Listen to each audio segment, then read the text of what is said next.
All right, Jared, welcome and thank you for taking the time to join us. You recently came down to South Africa. Can you give us a little bit of information on how you traveled, especially during this COVID situation we have at the moment? Well, I traveled a couple of times over to South Africa, and actually Africa, period. One we took Ethiopian Air, and the other one was Qatar. Both times were very easy to get over. We did a double test just to make sure we had everything in order. So we took a test 72 hours upon departure and 72 upon arrival. We did not need the arrival one. But for me, I would always recommend my clients have both of them just in case. You just never know which country is going to require it at any given time. Most of the European countries are requiring 72 hours upon arrival, which meaning you wouldn't even have it before you left the States.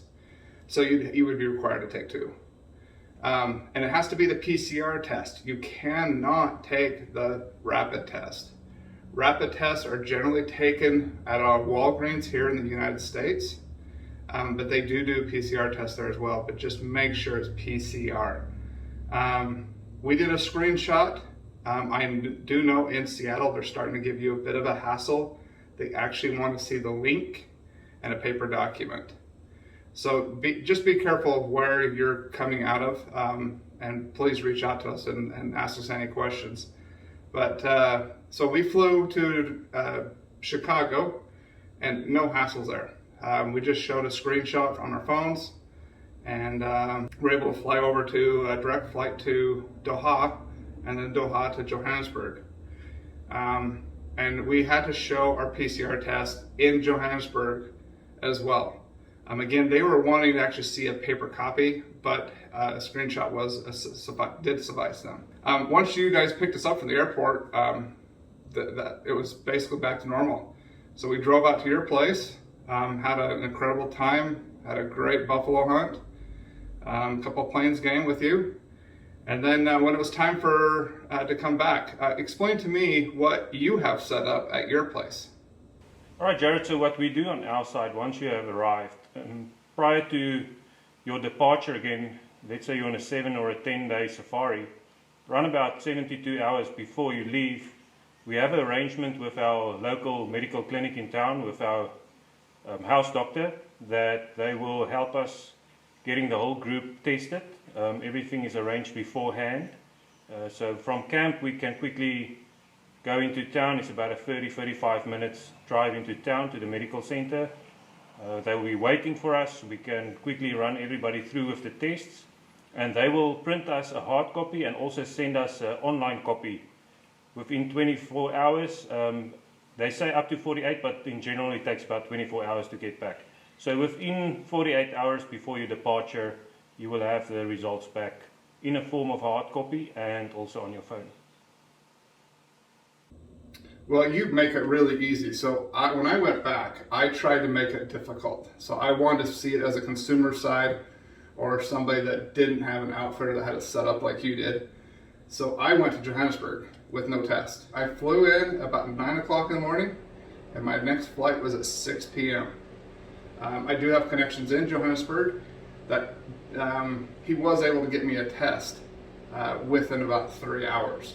Not to say that everybody's going to get that, but the test is available for most people in Johannesburg. They do tell you 48 hours, just like you were saying, Eugene, but I did get mine in 3 hours. That all depends on how many people are getting tested that day. They can actually have it within 12 hours for you.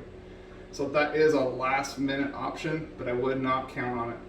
So count on your outfitter providing the test, taking you, like Eugene and PJ Safaris is doing, taking you to in town for 30 minutes and getting that test done. It's that easy. Then once I flew from Johannesburg over to Doha to the United States, I never ever got required to show the COVID test. However, in Johannesburg, they did upload it online, and every time they scanned my ticket, my PCR test would pop up saying that I was tested negative. So yeah, I think, Jared, overall that the public can see that it's really not that difficult to travel. I think flight options are just limited at the moment, But getting onto a flight, getting to South Africa, enjoy your safari like everybody did in the past, is still an option, and it's a reality. We can still do it. It just takes a bit of extra planning, but we have all of that covered at the moment. So there's no reason why you should not take the opportunity and come down and enjoy your safari. Absolutely. Qatar Airlines is number one. They are incredible to fly with. They are very friendly. Ethiopian as well. And I've also heard of France Air, and Emirates had opened up, I believe, on the 15th of March. So yes, it is very easy to fly over. Yeah, the possibilities are getting more, and I think if clients just keep on asking us, we can check that for them as well, checking on flight options and just sending them information back as soon as things come through. But yeah, at the moment there's various flights, you've mentioned them, that will all bring you into Johannesburg. That's where we will meet you, drive you up to the hunting area, and there you can just enjoy your safari like it's been 5, 6, 7 years ago. Yes, and what a safari it was, huh? Perfect. Okay, well, thanks, Eugene. I appreciate it. It's a big pleasure, Jared.